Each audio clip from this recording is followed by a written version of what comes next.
तर आज आपण सिंपल प्रेझेंट टेन्स मध्ये म्हणजे साध्या वर्तमान काळामध्ये प्रश्नार्थक वाक्य पाहणार आहोत। यामध्ये प्रश्नार्थक होकारार्थी वाक्य असतात आणि सुरुवातीला I am is are plus subject असतं।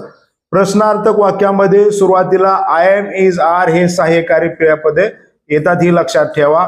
उदाहरणार्थ आय एम आय म्हणजे मी आहे का, आर यू मीन्स तू आहेस का, अशा पद्धतीने ही वाक्य असतात। पाहूया आपण ही वाक्य।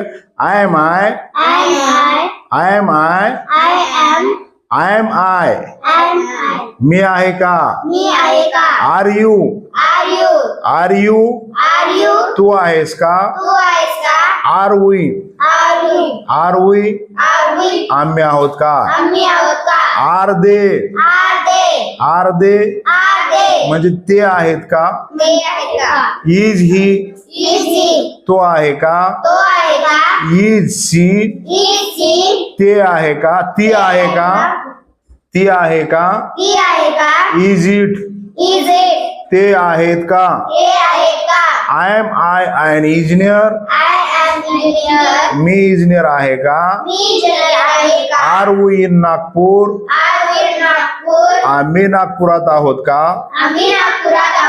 आर यू देअर तू तिथे आहेस का, आर यू देअर तू तिथे आहेस का, इज ही रिच तो श्रीमंत आहे का, इज सी मोनिका ती मोनिका आहे का, आर दे आवर फ्रेंड्स ते आमचे मित्र आहेत का।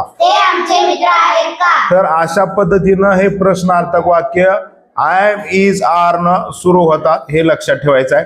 यानंतर प्रश्नार्थक मध्ये नकारात्मक वाक्य सुद्धा असतात, निगेटिव्ह वाक्य।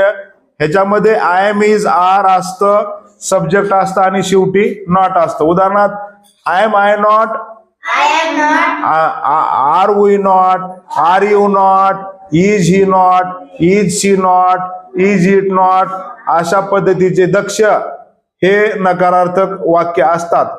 उदाहरणार्थ शेवटी ह्याच्या नॉट येतं सब्जेक्ट नंतर, I am I not, are we not, are you not, is he not, is she not, is it not. पाहूया आपण हे वाक्य। आय एम इज आर ही सुरुवातीलाच असतं आणि शेवटी सब्जेक्ट नंतर ह्याच्यामध्ये नॉट येतं। I am I not, I am I not मी नाही का, आर वी नॉट आम्ही नाही का, आर यू नॉट तू नाहीस का।